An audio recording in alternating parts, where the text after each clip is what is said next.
Hi friends, ಎಲ್ಲರಿಗೂ ನಮಸ್ಕಾರ. Welcome to my channel. ನಾನು ನೇತ್ರಾ.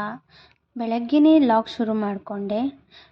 ಬಾಗಿಲಿಗೆ ನೀರು ಹಾಕಿ ತೊಳೆದು ಸಿಂಪಲ್ ಆಗಿರೋ ಒಂದು ರಂಗೋಲಿ ಡಿಸೈನ್ ಹಾಕಿದೆ. ಹಾಗೆ ಡೈಲಿ ಕಸ ಗುಡಿಸಿ ಮನೆಯೆಲ್ಲ ಒರೆಸಿ ಕಿಚನ್ ರೂಮ್ನೆಲ್ಲ ಕ್ಲೀನ್ ಮಾಡಿಕೊಂಡೆ. ಮತ್ತು ಸ್ನಾನ ಮಾಡಿ ಬಂದು ಎಲ್ಲ ಪೂಜೆ ಎಲ್ಲ ಮುಗಿಸ್ದೆ. ದಿನ ಪೂಜೆ ಮಾಡೋದ್ರಿಂದ ಮನೆಯಲ್ಲಿ ತುಂಬ ಪಾಸಿಟಿವ್ ಶಕ್ತಿ ಎಲ್ಲ ತುಂಬಿರುತ್ತೆ. ಮನೆಯವ್ರಿಗೆಲ್ಲ ಬ್ಲ್ಯಾಕ್ ಟೀ ಮಾಡಿಕೊಟ್ಟೆ. ಹಾಗೆ ಇವತ್ತಿನ ಲಾಗಲ್ಲಿ ದೋಸೆ ವಿತ್ ಟೊಮೊಟೊ ಶೇಂಗಾ ಚಟ್ನಿ ಜೊತೆಗೆ ಜುಳುಕ ಹೇಗೆ ಮಾಡೋದು ಅಂತ ಇವತ್ತಿನ ಲಾಗಲ್ಲಿ ನೋಡೋಣ. ಹಾಗೆ ಮಧ್ಯಾಹ್ನಕ್ಕೆ ಪಡ್ಡು ಮಾಡಿದ್ದೆ. ಈ ವಿಡಿಯೋ ನಿಮಗೆ ಇಷ್ಟವಾದರೆ please like and subscribe and share to your friends and family. ಎಲ್ಲ ಮಹಿಳೆಯರಿಗೂ ಅಂತಾರಾಷ್ಟ್ರೀಯ ಹೆಣ್ಣು ಮಕ್ಕಳ ದಿನಾಚರಣೆಯ ಶುಭಾಶಯಗಳು. ಮೊದಲಿಗೆ ಟೊಮೊಟೊ ಶೇಂಗಾ ಚಟ್ನಿ ಮಾಡುವುದು ಹೇಗೆ ಅಂತ ನೋಡೋಣ ಬನ್ನಿ. ಅದಕ್ಕೆ ಬೇಕಾಗಿರುವ ಸಾಮಗ್ರಿಗಳು: ಟೊಮೊಟೊ ಕಾಯಿ, ಹುರಿದ ಶೇಂಗಾ, ಮೆಣಸಿನಕಾಯಿ, ಬೆಳ್ಳುಳ್ಳಿ, ಶುಂಠಿ, ಜೀರಿಗೆ, ಕರಿಬೇವು, ಕೊತ್ತಂಬರಿ ಹಾಗೆ ಪುದೀನ ಎಲ್ಲವನ್ನು ಮಿಕ್ಸಿ ಜಾರಿಗೆ ಹಾಕಿಕೊಂಡು ರುಬ್ಬಬೇಕು. ಹಾಗೆ ಈ ಟೊಮೊಟೊ ಕಾಯಿಯನ್ನು ಹಂಚಿನಲ್ಲಿ ಹಾಕಿ ಚೆನ್ನಾಗಿ ಕೆಂಪಗಾಗುವವರೆಗೂ ಹುರಿಯಬೇಕು. ಇದನ್ನು ಹಸಿದು ಹಾಕಬಾರ್ದು. ಸೊ ಇದನ್ನು ಹಂಚಿನಲ್ಲಿ ಹುರಿದು ಹಾಕಬೇಕು. ಮತ್ತು ಶೇಂಗಾ ಮತ್ತು ಮೆಣಸಿನಕಾಯಿಯನ್ನು ಹುರಿದು ಹಾಕಬೇಕು.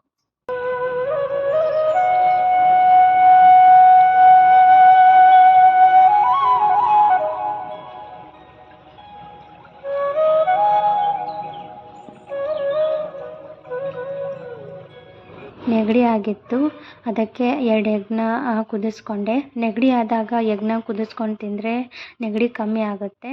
ಆದರೆ ಇದನ್ನು ತಿಂದು ಸದ್ಯಕ್ಕೆ ನೀರು ಕುಡಿಬಾರ್ದು. ಅರ್ಧ ಗಂಟೆ ಬಿಟ್ಟು ನೀರು ಕುಡಿಬೇಕು. ಆವಾಗ ನೆಗಡಿ ಅನ್ನೋದು ಕಮ್ಮಿ ಆಗುತ್ತೆ. ಮೊದಲಿಗೆ ಈಗ ಜುಳಕವನ್ನು ಹೇಗೆ ಮಾಡೋದು ಅಂತ ನೋಡೋಣ. ಅದಕ್ಕೆ 2 ಈರುಳ್ಳಿ ತೊಗೊಂಡಿದ್ದೀನಿ, ಹಾಗೆ 2 ಟೊಮೊಟೊ ಮತ್ತು ಹಾಗೆ ಮೆಣಸಿನ್ಕಾಯಿ ತೊಗೊಂಡಿದ್ದೀನಿ. ಇದನ್ನು ಉದ್ದುದ್ದಾಗಿ ಕಟ್ ಮಾಡ್ಕೋಬೇಕು. ಹಾಗೆ ಟೊಮೊಟೊನ್ನು ಸಹ ಸಣ್ಣದಾಗಿ ಕಟ್ ಮಾಡ್ಕೊಂಡಿದ್ದೀನಿ. ಮೆಣಸಿನ್ಕಾಯಿನೂ ಸಹ ಕಟ್ ಮಾಡ್ಕೋಬೇಕು. ನಂತರ ಇದಕ್ಕೆ ಪುಟಾಣಿ ಹಿಟ್ಟು ಅಂದರೆ ಕಡಲೆಪಪ್ಪಿನ ಹಿಟ್ಟನ್ನು ತಗೊಂಡಿದ್ದೀನಿ. 4 ಟೇಬಲ್ ಸ್ಪೂನು ಪುಟಾಣಿ ಹಿಟ್ಟನ್ನು ತೆಗೆದುಕೊಂಡಿದ್ದೀನಿ. ಹಾಗೆ ಚಿಕ್ಕ ಲೋಟದಲ್ಲಿ 2 ಗ್ಲಾಸು ನೀರು ಹಾಕಿದ್ದೀನಿ. ಹಾಗೆ ಇದನ್ನು ಚೆನ್ನಾಗಿ ಮಿಕ್ಸ್ ಮಾಡ್ಕೋಬೇಕು. ಇದು ಗಟ್ಟಿಯಾಗಿರಬಾರ್ದು, ನೀರು ಥರ ಇರಬೇಕು. ಎಲ್ಲರೂ ದೋಸೆಗೆ ಆಲೂಗಡ್ಡೆ ಪಲ್ಯ ಮಾಡ್ತಾರೆ, ಆದರೆ ನಮ್ಮ ಮನೇಲಿ ಆಲೂಗಡ್ಡೆ ಪಲ್ಯ ಯಾರೂ ಅಷ್ಟು ಇಷ್ಟಪಡಲ್ಲ. ಸೊ ಅದಕ್ಕೆ ನಾನು ಜುಳಕ ಮಾಡಿದ್ದೀನಿ. ಇದು ಸಿಂಪಲ್ ಆ್ಯಂಡ್ ಸಖತ್ ಟೇಸ್ಟಿ ಆಗಿರುತ್ತೆ ಪಲ್ಯ. ನೀವು ಮನೇಲಿ ಮಾಡ್ಕೊಳ್ಳಿ ಫ್ರೆಂಡ್ಸ್. ನಂತರ ಒಗ್ಗರಣೆಗೆ ಒಂದು ಪಾತ್ರೆಗೆ ಎಣ್ಣೆ ಹಾಕಿ ಅದಕ್ಕೆ ಜೀರಿಗೆ, ಸಾಸಿವೆ, ಕರಿಬೇವು, ಕೊತ್ತಂಬರಿ ಹಾಗೂ ಈರುಳ್ಳಿ ಮತ್ತು ಟೊಮೊಟೊವನ್ನು ಹಸಿ ವಾಸನೆ ಹೋಗೋವರೆಗೂ ಹುರ್ಕೊಂಡಿದ್ದೀನಿ. ಮತ್ತು ಉದ್ದಿನಬೇಳೆ, ಕಡಲೆಬೇಳೆ ಸಹ ಇದಕ್ಕೆ ಹಾಕಿದ್ದೀನಿ ಫ್ರೆಂಡ್ಸ್. ನಂತರ ಅದಕ್ಕೆ ಕಡಲೆ ಹಿಟ್ಟನ್ನು ನೀರು ಹತ್ರ ಕಲಿಸ್ಕೊಂಡಿದ್ವಲ್ಲ ಫ್ರೆಂಡ್ಸ್, ಅದನ್ನು ಈಗ ಹಾಕೋಬೇಕು. ಅದನ್ನು ಹಾಕ್ಕೊಂಡು ಚೆನ್ನಾಗಿ ಮಿಕ್ಸ್ ಮಾಡ್ಕೊಳ್ಬೇಕು. 1 ಗ್ಲಾಸ್ ನೀರು ಹಾಕಬೇಕು. ಅಂಟ್ಕೊಳ್ಳುತ್ತೆ, ಅದಕ್ಕೆ ಬೇಗ ನೀರು ಹಾಕೋಬೇಕು.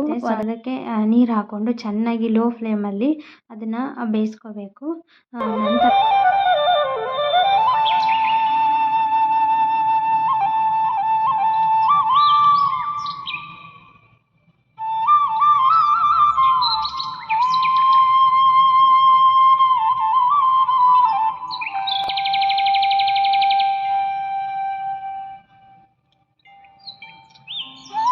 ನಂತರ ದೋಸೆ ಮಾಡೋಕ್ಕಿಟ್ಟೆ ಫ್ರೆಂಡ್ಸ್.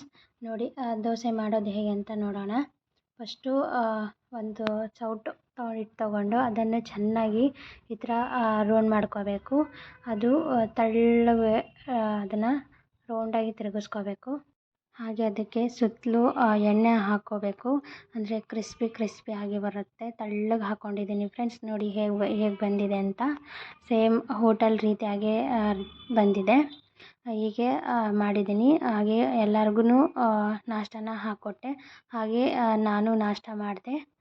ಹಾಗೆ ಮಧ್ಯಾಹ್ನಕ್ಕೆ ಸ್ವಲ್ಪ ಹಿಟ್ಟು ಉಳಿದಿತ್ತು. ಸೊ ಅದನ್ನು ಪಡ್ಡು ಮಾಡೋಣ ಅಂತ ಅಂದ್ಕೊಂಡು ಪಡ್ಡು ಮಾಡಿದೆ ಫ್ರೆಂಡ್ಸ್. ಆ ಪಡ್ಡಿಗೆ ಸ್ವಲ್ಪ ಮೆಣಸಿನ್ಕಾಯಿ ಮಿಕ್ಸಿಗೆ ಹಾಕ್ಕೊಂಡು ಅದನ್ನು ಮತ್ತು ಈರುಳ್ಳಿನ ಚಿಕ್ಕದಾಗಿ ಕಟ್ ಮಾಡ್ಕೊಂಡಿದ್ದೆ. ಅದನ್ನು ನಂತರ ಪಡ್ಡಿನ ಹಂಚಿಟ್ಬಿಟ್ಟು ಅದಕ್ಕೆ ಪಡ್ಡು ಹಾಕೋಣ ಅಂತ ಎಲ್ಲದಕ್ಕೂ ಸ್ವಲ್ಪ ಎಣ್ಣೆ ಹಾಕ್ಬಿಟ್ಟು ನಂತರ ಪಡ್ಡು ಹಿಟ್ಟು ಹಾಕಿದೆ. ನೋಡಿ ಯಾವ ಥರ ಹಾಕೋದು ಅಂತ. ಅದು ಈ ಥರ ಹಾಕ್ಕೊಂಡು ಪೂರ್ತಿ ಎಲ್ಲದಕ್ಕೂ ಈ ಥರ ಹಾಕ್ಕೋಬೇಕು.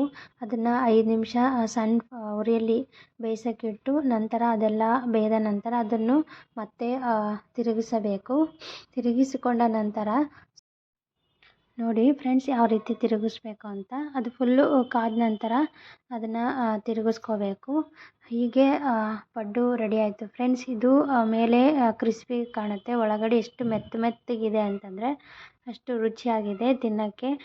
ಇದರೊಳಗಡೆ ಖಾರ ಮತ್ತು ಈರುಳ್ಳಿ ಹಾಕಿದ್ದೀನಲ್ಲ ಫ್ರೆಂಡ್ಸ್, ಅದು ತುಂಬ ಚೆನ್ನಾಗಿ ಬಂದಿದೆ. ಹಾಗೆ ತುಂಬ ಬಿಸಿಲಿತ್ತಲ್ಲ ಫ್ರೆಂಡ್ಸ್, ನಮ್ಮ ಮನೆಯವರು ಕಲ್ಲಂಗಡಿ ಹಣ್ಣು ತಂದಿದ್ದರು. ಸೊ ಅದನ್ನು ಕಲ್ಲಂಗಡಿ ಹಣ್ಣನ್ನ 4 ಪೀಸಾಗಿ ಕಟ್ ಮಾಡಿದ್ರು. ಸೊ ಎಲ್ಲ ತಿಂದ್ವಿ. ಚೆನ್ನಾಗಿತ್ತು ಫ್ರೆಂಡ್ಸ್. ಈ ದಿನ ಇವತ್ತಿನ ಲಾಗ್ ಇಲ್ಲಿಗೆ ಮುಗಿಸ್ತಾ ಇದ್ದೀನಿ friends. Thank you so much for watching and also ಅಂತಾರಾಷ್ಟ್ರೀಯ ಹೆಣ್ಣು ಮಕ್ಕಳ ದಿನಾಚರಣೆಯ ಶುಭಾಶಯಗಳು. Thank you.